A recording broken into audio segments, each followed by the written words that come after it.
Hello guys, welcome to Tickets, episode 30 of the second season. We've seen Cars. Yep, Cars. I know. Cars 3, not Cars. 3. Cars 3, gotta clarify. I know it's a Pixar movie and it's a kids movie, but we saw the first We two. don't freaking care. Yeah, pretty much. We don't really care. Hey, we were kids, we grew up on Pixar movies, I think we were... How old were you in 95? 95 you would have been what? Like 9? 9, 10? Yeah. Like 9? 9, 10 years old. Yeah. But I don't think Pixar movies came out when I was 9. Disney movies. No. Toy Story. Toy The Story. original, the first Pixar movie came out in 1995. Yeah. That's why Lightning McQueen's number is 95. It's to commemorate the, that was the year that Toy Story came out. So 1995 was the first Pixar movie back in 1990. So Pixar has only been around since 1995, which means it's only been around for 9. What? 1999, 1995. I was 9, depending on when the day. November. November, so I was 9. So you were 9, yeah. So not. And I was 10, and I was 11. Yeah. Because I think it's November. No, you'd be 10. November. Yeah. November of 95. I would have been 10. I would have been 11. I would have been 11. Yeah, 11. So I would have been 11 in November of 95. It's one of those. This is a movie you have to watch the first two to understand the inside jokes. I don't know if you really have. Well, okay, you would, because you'd have to know like who Doc was and why. Why is the important thing? I love that they brought Doc back by using stories. Soft track. No, they used scratch track. They said that based on how, because Doc Hudson was played by Paul Newman, who died between the production of Cars, after Cars 1 and before the production of Cars 2. Yeah. Which is why they made Cars 2 say and talk about it as he was, that he had died. But they never gave an answer to how he died. Yeah. But they also. But that's what they did. They had him recording all the dialogue, and they just let the tape record while he was talking in the booth, and he was talking about racing, and so they just.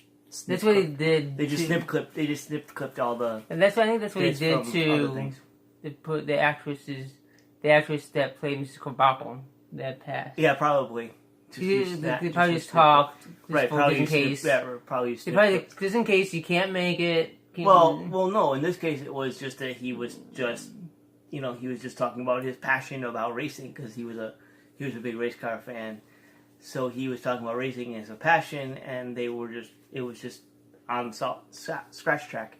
So they used it to make the lines that he says in the third movie. So, besides the cave being offhand, though. Well, that wasn't. It was actually about the topic. I was on topic. I was just a little off. Well, that's what you see you for. There's features on the. Yeah, I'm hoping they'll give you some interest. Well, Pixar doesn't disappoint on extra features. No, Pixar does have a good. Yeah, Pixar's pretty good about special features, especially their Blu-rays. Their Blu-rays are amazing because they usually have tons of stuff. Their DVDs aren't so much because they're usually just one or two things, and then that's it. But again, back then. Well, again, you're right. Back then, you're talking about DVD when DVDs extras came out. There was a lot. Well, that was a lot. There was a lot. You got 5, you got 3 things. They do things like They do things like other things. But anyway, so so what do you want to talk about now? Do you want to talk about the character? You want to talk about the characters of Cars 3, or do you want to go into finding the Pixar? They are Easter eggs, though. Yeah. Well, we're not gonna say Pixar. Well, some of the ones are obvious. Obvious. One of them you got like the pizza planet truck is obvious. Obvious. It's always in every.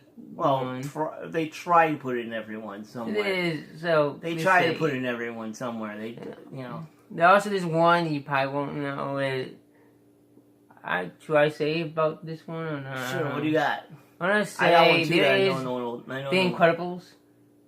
Incredibles. Yeah, there is Incredibles one, but yet you is? gotta really pay attention to it. Wait, it is? I know the name that that Mac uses as a cover ID is an actual reference to a monkey that actually rode with a race car driver in NASCAR in the 50s or 60s.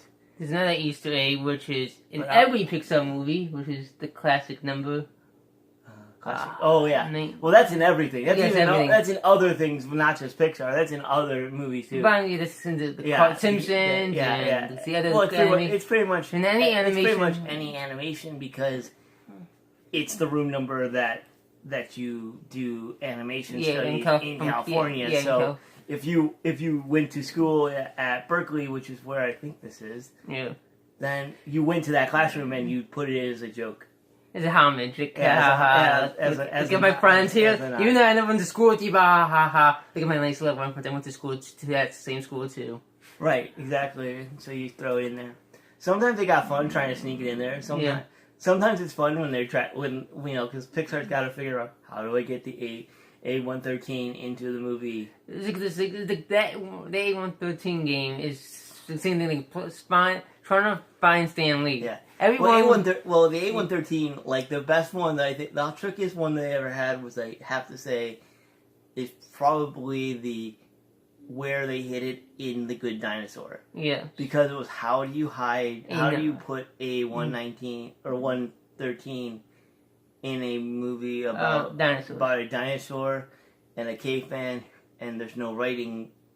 There's no writing. No real writing. So I think they hit it in either hit it in like the leaves, or they hit it in the on water? the wall. I think they hit it on the wall. I think they had like in the cave painting. Yeah. They hit like A113 in the cave painting. But anyway, that's totally off subject because this is Cars 3, not Good Dinosaur. We talked about that last season. So if you would like to listen to our discussion about our rant about Good Dinosaur, then you can go ahead and go back and watch that episode.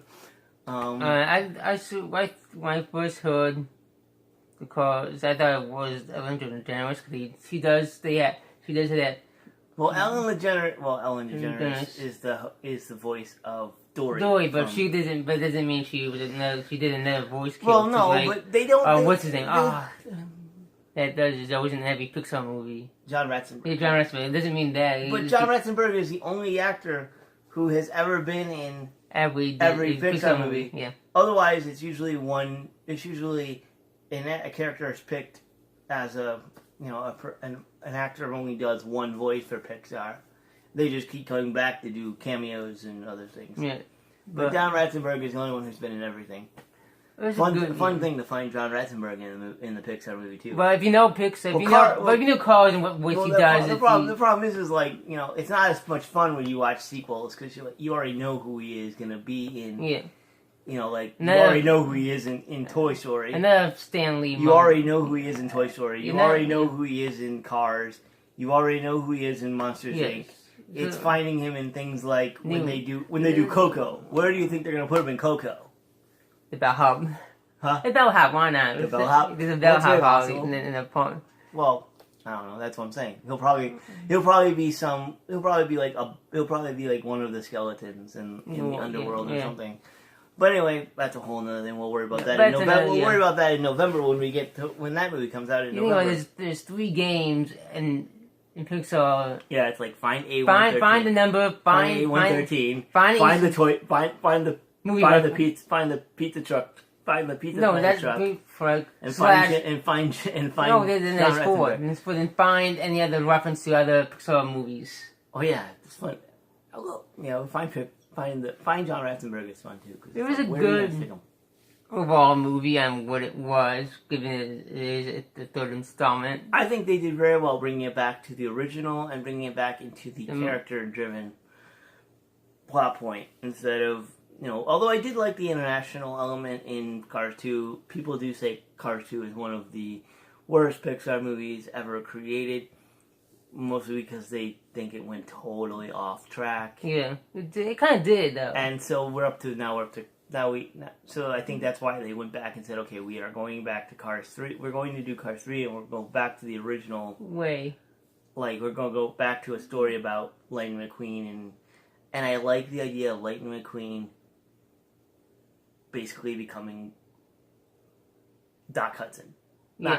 Just but how you see he's basically the old guy. The way that we view Doc Hudson in the first movie, which is the old veteran racer who just who Just wants who, to le- keep. who left the track for one reason or another, and now we've got Lightning McQueen who has to make the decision: does he leave the track? Because he's getting outdone by these rookies. I love Jackson Storm because it totally it makes sense. If you follow any kind of Sports, you'll see that all the time. You'll see it's the rookies who are better trained and better equipped. Because new technology out there. They're better equipped. And it was always funny. Trained. It's always good to see a non-rookie. Well, yeah, seeing a rookie get his ass handed to him to an expert. Well, right. Oh, your fancy toys. That's what your fancy toys did this, but right. But that's that. what happened with Jack. That's what happens is you get But that's what happened in the first movie with Doc Hudson and Lightning McQueen. Lightning McQueen, being the cocky rookie that he was, he thought he was great until Doc said, "Yeah, let's go. Just race down the track, race down the sand dune, and if you beat me, I'll stop. I'll let you go." And he's like, "Yeah, okay, I can do it straight away." Oh, so he does it straight away, and of course the sand is too weak for his tires, and he spins out like a And Doc's like, "No, if you beat me, I'll teach you." Well, no, actually he says, "If you beat me, I'll let you go." Is what he actually offers him, because what Lightning McQueen wants throughout the whole movie is he wants to get to California so that he can become the new face of Dynaco. Yeah. So, anyways,